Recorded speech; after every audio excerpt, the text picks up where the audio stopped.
ఎంసెట్ కు fake hall టికెట్లు ఇచ్చి అభ్యర్థులను మోసం చేసిన విశాఖ పిఎం పాలెంలోని కేఎంఆర్ ప్రైవేట్ జూనియర్ కళాశాలను సీజ్ చేయాలంటూ ఏబీవీపీ విద్యార్థులు ఆందోళనకు దిగారు. మద్దిలపాలెంలోని ఆర్ఐఓ కార్యాలయం ముందు కళాశాల యాజమాన్యం చేసిన మోసాన్ని ఎండగడుతూ నినాదాలు చేశారు. విద్యార్థుల జీవితాలతో చలగాటమాడే కేఎంఆర్ యాజమాన్యంపై ఇప్పటి వరకు ఎందుకు చర్యలు తీసుకోలేదో ఆర్ఐఓ సమాధానం చెప్పాలని ఏబీవీపీ నాయకుడు జితిన్ డిమాండ్ చేశారు.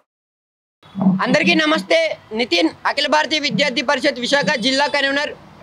మధురవాడలో ఉన్నటువంటి కేఎంఆర్ జూనియర్ కళాశాల ఏదైతే ఉందో విద్యార్థుల చేత ఎంసెట్ కోచింగ్ పేరుతో కోచింగ్ ఇప్పించి ఎంసెట్ ఎగ్జామ్కి అప్లై చేయాల్సిన టైం వచ్చినప్పుడు అప్లై చేయకుండా వారి దగ్గర డబ్బులు తీసుకొని అప్లై చేశామని చెప్పి వాళ్ళకి ఫేక్ హాల్ టికెట్లు ఇచ్చి ఎగ్జామ్ సెంటర్కి పంపించిన దారుణాతి విషయం విశాఖలో వెలుగు చూసింది. అయితే ఈ సంఘటన జరిగిన తర్వాత విద్యార్థుల తల్లిదండ్రులు వారు ఎంసెట్కి అప్లై చేసిన తర్వాత కూడా వాళ్ళ హాల్ టికెట్లు ఫేక్ అని చెప్పి ఎగ్జామ్కి అలౌ చేసిన తర్వాత వాళ్ళు ఏం జరిగిందని తెలుసుకొని కాలేజీ యాజమాన్యంతో మాట్లాడి పోలీస్ స్టేషన్కి వెళ్ళి పోలీసులకు సంప్రదించారు.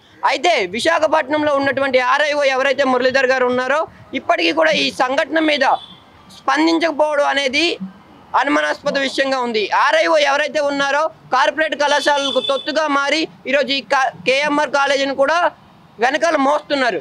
అఖిల భారతీయ విద్యార్థి పరిషత్ తరఫున మేము ఏదైతే డిమాండ్ చేస్తున్నామంటే ఈ కేఎంఆర్ కాలేజీ ఏదైతే విద్యార్థుల జీవితాలతో చెలగాటం ఆడాలని చూసిందో ఫేక్ హాల్ టికెట్లు ఇచ్చి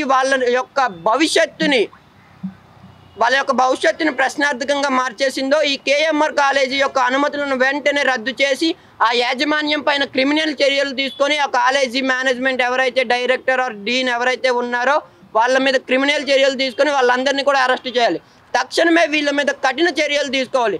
ఆర్ఐఓ గారు ఇప్పటికైనా స్పందించి వాళ్ళ మీద చర్యలు తీసుకొని ఆ కాలేజీ గేట్లను ముయ్యించి వాళ్ళ యొక్క అనుమతులను రద్దు చేయాలని చెప్పి డిమాండ్ చేస్తూ భారత్ మాతాకి జై. సుమారు ఎంతమంది నష్టపోయారు? 5. ఫీజులు ఎంత కట్టించుకున్నారు? అయితే ఫీజులు వాళ్ళ దగ్గర ఏదైతే కోచింగ్ అని చెప్పి వాళ్ళ కాలేజీ ఇంటర్మీడియట్ నామ్స్కి వ్యతిరేకంగా పెద్ద మొత్తంలో ఫీజు కోసం ఎంసెట్ ఫీజు కోసం తీసుకొని ఆ తర్వాత ఎంసెట్ ఎగ్జామ్ కోసం కూడా వాళ్ళ దగ్గర నుండి ఫీజులు తీసుకొని చివరి సమయంలో వాళ్ళకి అప్లై చేయకుండా ఏం చేశారంటే ఫేక్ సర్టిఫికెట్లు వీళ్ళే మార్ఫింగ్ చేసి ఫేక్ హాల్ టికెట్లు ఇచ్చి వీళ్ళని ఎగ్జామ్కి పంపించారు. అప్లై చేయకపోతే చేయలేదు జరగలేదు అని వాళ్ళకి చెప్పుంటే వాళ్ళు ఏదో చేశారు. ఈరోజు ఫేక్ హాల్ టికెట్ల ద్వారా వాళ్ళు ఎగ్జామ్ సెంటర్లకు వెళ్ళిన తర్వాత వాళ్ళ మీద క్రిమినల్ కేసులు పడేది ఉంది. అయితే ఇంత దారుణానికి ఒడిగట్టిన కేఎంఆర్ కాలేజీ యొక్క గుర్తింపులను రద్దు చేసి ఆ కాలేజీ మేనేజ్మెంట్లో ఉన్న ప్రతి ఒక్కరిని ఈ ఘటనకు కారణమైన ప్రతి ఒక్కరి మీద కూడా క్రిమినల్ చర్యలు పెట్టి వాళ్ళని జైల్లో పెట్టాలని చెప్పి మేము డిమాండ్ చేస్తున్నాం.